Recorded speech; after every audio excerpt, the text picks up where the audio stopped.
নমস্কার বন্ধুরা, আমি Sanchita's SN stitching tutorial YouTube চ্যানেলে আপনাদের সবাইকে স্বাগত। আজ একটা ভীষণ সুন্দর নেক ডিজাইন করব, যেটা খুব ট্রেন্ডি। কিন্তু এখানে আমরা 4.5 ইঞ্চি বাই 10 ইঞ্চি একটা ফোল্ডেড ক্যানভাস নিয়েছি। 3 ইঞ্চি নেকের উইডথটার জন্য আমরা মার্ক করব। এবার আমরা এই দেখুন, এখানে 3 ইঞ্চি নেকের উইডথের জন্য প্রথমে মার্ক করছি। এবার নেকের লেন্থটা আপনি আপনার মেজারমেন্ট অনুযায়ী নেবেন। আমি এখানে নিচ্ছি 4 ইঞ্চি। তো এখানে 4 ইঞ্চিতে মার্ক করলাম। এবার এই মার্কটাকে ধরে আমি এখানে একটা রাউন্ড নেক তৈরি করছি। এইরকমভাবে ফ্রি হ্যান্ড একটা রাউন্ড নেক তৈরি করলাম। এখান থেকে 0.75 ইঞ্চে মার্ক করলাম। যদি আপনি একটু বড় গলা পড়তে পছন্দ করেন তাহলে 1 ইঞ্চিতেও মার্ক করতে পারেন। তো আমরা এখানে এই নেকের লেন্থটা নেব এখানে 5.5 ইঞ্চি। তো 5.5 ইঞ্চিতে মার্ক করলাম আর এখানে একটা ভি নেক ড্র করলাম। এবার আমরা পিন দিয়ে আটকে নিচ্ছি। আর এখানে দেখুন, এইভাবে আমরা এই দাগটা যেখানে আমরা ড্র করেছি তার পাশ বরাবর আমি এখানে মোটামুটি 1 ইঞ্চি বা 0.75 ইঞ্চ আন্দাজে এইরকমভাবেই একটা মার্ক করে নিয়ে এরকম প্যাটার্ন ড্র করলাম। এবার আমরা নেকটাকে কাট করে নেব। এইখান থেকে আমরা 1/2 ইঞ্চি মতন ক্যানভাসটাকে জুড়ে রাখবো। তারপর এখান থেকে কাট করব। তাহলে আপনি যদি একদম বিগিনার্সও হন, বা আপনার পক্ষে নেকটা একদম পারফেক্টভাবে জয়েন্ট হবে প্রপার মেজারমেন্ট নিয়ে। আর যদি আপনি একদম প্রো হয়ে গেছেন তাহলেও বলবো আপনাকে বারবার ওরকমভাবে মাপতে হবে না, একদম সুন্দর ইজিলি এটা জোড়া হয়ে যাবে। এটা এইরকমভাবে এবার দাগ বরাবর বাইরের অংশটাকে কাট করে নেব। এই যে আমরা এইরকমভাবে কাট করছি, এতে করে আপনি ভীষণ সুন্দর একটা নেক ডিজাইন তৈরি করতে পারবেন। আর এইভাবে আমরা ক্যানভাসের সাহায্যে রাউন্ড এবং সাথে ভি নেক তৈরি করব। আমাদের এই প্যাচটার সাথে এই প্যাচটাও দরকার লাগতে পারে বলে আমি এটা রেখেছিলাম, কিন্তু পরে আমার এটা লাগেনি। তো এইভাবে এটা রেখে দিচ্ছি, এটা ব্যাক নেকের সময় কাজে লাগিয়ে দেব। তো এইভাবে আমরা এটা কাট করে নিয়েছি। এবার এই যে অংশটা, এটা একটা ফ্যাব্রিকের ওপরে আমরা আয়রন করে আটকে নেব। যে ফ্যাব্রিকের ওপরে আমরা আয়রন করে আটকে নিয়েছি সেই ফ্যাব্রিকটাকে সাইড থেকে একটু কাট করে নিয়েছি। 1/2 ইঞ্চি সেলাই করছি আমরা। যখন সেলাইটা করব ধার ঘেঁষে ঘেঁষে স্টিচ করব।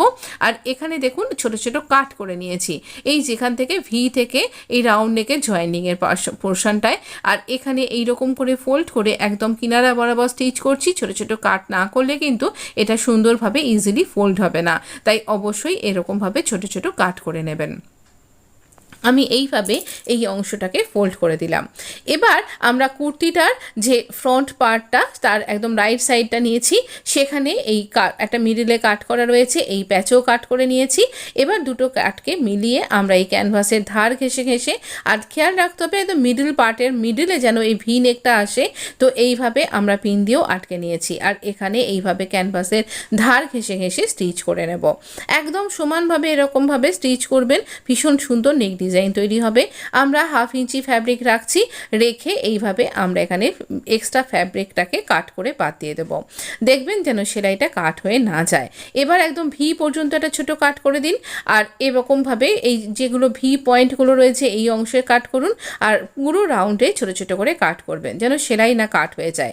এবার টার্ন করে আমরা এটাকে আয়রন করে নিতে পারি বা হাত দিয়ে এরকমভাবে চেপে নিতে পারি ইমপ্রেশন ক্রিয়েট করে। তো এইভাবে কিন্তু আমরা সহজেই ভীষণ সুন্দর একটা নেক ডিজাইন তৈরি করলাম। দাঁড়ান, এখানে অনেক কিছু ব্যাপার বাকি আছে। এখানে প্রথমে আমরা একটা টপ স্টিচ লাগিয়ে নেব। আর এই যে ফ্যাব্রিকটা তলার দিকে, এটা আপনি হেম করতে পারেন। আমি আপাতত এখানে পিন দিয়ে আটকে নিয়েছি, যার দেখতে পাবেন আপনি উল্টো দিকে পিনটা লাগানো আছে। তো একদম কিনারার থেকে একটু সরিয়ে এইরকমভাবে আমরা এখানে স্টিচ করছি। এই টপ স্টিচটা কেন দরকার আমি বলছি। এখানে বায়াস টিপ নিয়েছি, বায়াস টিপটার সোজা দিকটা আমি আমার দিকে মুখ করে রেখে এই যে স্টিচটা করলাম সেই স্টিচ বরাবর আমি এখানে এই বায়াস টিপটাকে স্টিচ করব। বায়াস টিপটা যেন সামনের দিকে একটুখানি বেরিয়ে থাকে, সামান্য 1 সুতোরও কম এরকম বেরিয়ে আছে, যাতে করে এটা ইজিলি বোঝা যায় যেটা ঠিকঠাক স্টিচটা পড়ছে, এটা যাতে আমি বুঝতে পারি। তো এইভাবে করলে পারে আপনার ভুল হওয়ার সম্ভাবনা নেই। একদম ভি পর্যন্ত স্টিচ করে কিছুটা ফ্যাব্রিক রেখে আমরা কাট করে নেব। এই পর্যন্ত স্টিচ করব, একেবারে ভি পয়েন্ট পর্যন্ত এইভাবে ফ্যাব্রিকটা স্টিচ করলাম। এবার ছুঁচকে লক করে ঘুরিয়ে নেব। আবারও তলা দিয়ে এইরকম যতটা ফ্যাব্রিক মোটামুটি রেখেছি ওরকম 1 ইঞ্চি মতন ফ্যাব্রিক আমরা এখানে ভেতরে ইনসার্ট করে দেব। আর এইভাবেই এই দিকটাতেও কিন্তু আমরা অন্য সাইডটাতেও এইভাবেই স্টিচ করব। এইরকমভাবে আমরা বায়া স্ট্রিপটাকে স্টিচ করতে থাকবো। স্টিচ করতে করতে এইরকমভাবে রাউন্ড নেকে চলে এলাম আর সেখানে ইজিলি এটা টার্ন হয়ে চলে আসবে। এবার দেখুন এখানটাতে এক্সট্রা ফ্যাব্রিক কাট করে দেব। আর আমরা এখানে এটাকে আমরা এখানে একটা বায়া স্ট্রিপের ডিজাইন তৈরি করছি। এখানে নেকে পাইপিং একটু চওড়া করে 2 সেন্টিমিটার বা 0.75 ইঞ্চ আমরা এখানে চওড়া করে বার করে রাখবো। এটা একটা লেসের কাজ করবে বা একটা সুন্দর পাইপিং। অ্যাকচুয়ালি পিন্টারেস্টে আমি একটা এরকম সুন্দর ডিজাইন দেখেছিলাম। এই ফ্যাব্রিকটা একটা মজার ব্যাপার যে এই ফ্যাব্রিকটা গোটাটা পাইনি, শুধুমাত্র আমি নেকের জন্য একটুখানি ফ্যাব্রিক পেয়েছিলাম।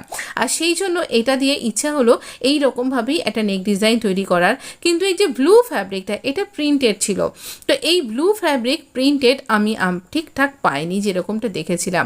তো সেইটারই কিছু একই রকমের আমি একটুখানি করবার চেষ্টা করেছি। আপনি এন্ড পর্যন্ত দেখুন। তো আমরা দেখুন এখানে ফোল্ড করছি, পুরোটাতে কিন্তু একই রকম ফোল্ড করতে হবে। আর এই যে নিচের দিকটাতে এই দুটো পার্টকে একই সাথে সমান লেভেলে রেখে কিন্তু ফোল্ড করে স্টিচ করে দিতে হবে। আর একটাকে আরেকটার ওপরে এভাবে ওভারল্যাপ করে দিচ্ছি যাতে ফ্যাব্রিকটা সমানভাবে বসে যায়। তো এইভাবে আমরা আরেকটা সাইডেও চলে এলাম আর একদম লেসের মতন এটাকে ফোল্ড করতে করতে স্টিচ করব। খেয়াল করেছেন কি যেখানটা ভি নেকটা পোর্শনটা আসছে সেখানে ফ্যাব্রিকটাকে একটা ছোট্ট প্লিট পড়বে। এই দেখুন এইরকম একটা ছোট্ট প্লিট পড়বে, দিয়ে এইভাবে আমরা আবার স্টিচ করতে করতে এগিয়ে যাব। এতে করে কোনো অসুবিধা হবে না, কিন্তু দেখতে খুব সুন্দর হবে। এই রাউন্ড নেকটা সুন্দরভাবে বসে যাবে। আর দেখুন আমি এখানেও কিন্তু সমানভাবেই ফোল্ড করে করে স্টিচ করব। এই রকমভাবে স্টিচ করা হয়ে গেছে।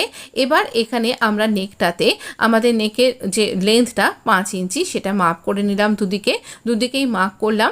আর একটা কন্ট্রাস্ট ফ্যাব্রিক নিয়েছি আমি এখানে, এই রকম উপর দিকে ফোল্ড করলাম, আবার পুরোটা ফোল্ড করলাম এরকম ভি পোর্শন করে। এখানে ওই যে প্যাচটা কাটলাম ভেতর থেকে যে অংশটা বেরোলো সেটা এখানে লাগাবো ভেবেছিলাম, কিন্তু এখানে মনে হলো এইটা দিলে বেশি ভালো লাগবে।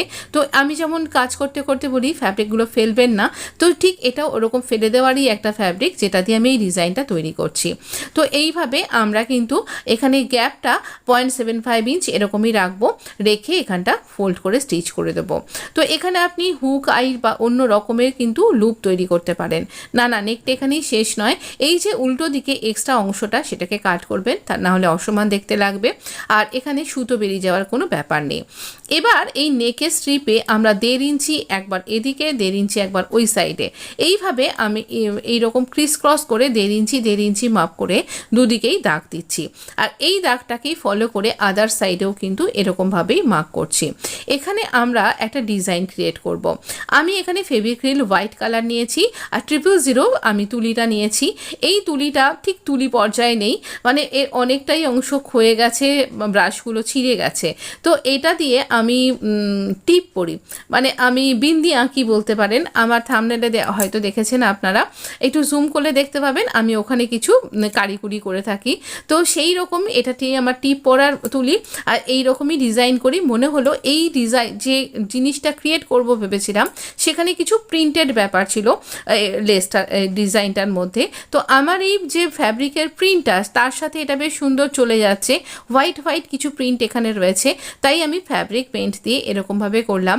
যারা একদম কোনো রকমভাবেই কিন্তু কোনো কিছু আঁকতে পারেন না তারা কিন্তু এইভাবেও কিন্তু সুন্দর ডিজাইন ক্রিয়েট করতে পারবেন তাদের যে কথা মাথায় রেখে। আর আমার এই ডিজাইনের প্যাচে যে ফ্লাওয়ারটা রয়েছে সেই ফ্লাওয়ারটার সাথে সামঞ্জস্য রেখে আমি কিন্তু এখানে এই ডিজাইনটা ক্রিয়েট করলাম। কোনো কিছু অন্যভাবে নেবেন না।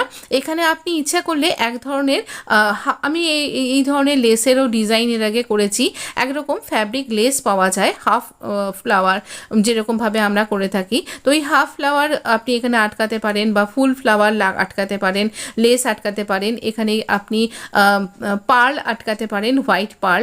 বা আপনি এখানে আমার পরের দিকেরগুলো তাড়াতাড়ি চোটে বড় হয়ে গেছে, নিচের আগেরগুলো ছোট হয়ে গেছে, তাই আগেরগুলোকে আবার একটু করে বড় করে দিলাম। আমি এইরকম ঠিক অর্ধেক ফ্লাওয়ার দেখা যাচ্ছে এইরকম একটা মোটিভ আনার চেষ্টা করেছি। আপনার কেমন লাগলো ডিজাইনটা জানাতে কিন্তু ভুলবেন না। এটা কিন্তু আমার মনে হলো আমি যেরকমটা দেখেছিলাম খানিকটা সেরকমই আনতে পেরেছি। ভালো লাগলে লাইক শেয়ার সাবস্ক্রাইব করে পাশে থাকবেন। ধন্যবাদ বন্ধু, ভালো থাকবেন, সুস্থ থাকবেন।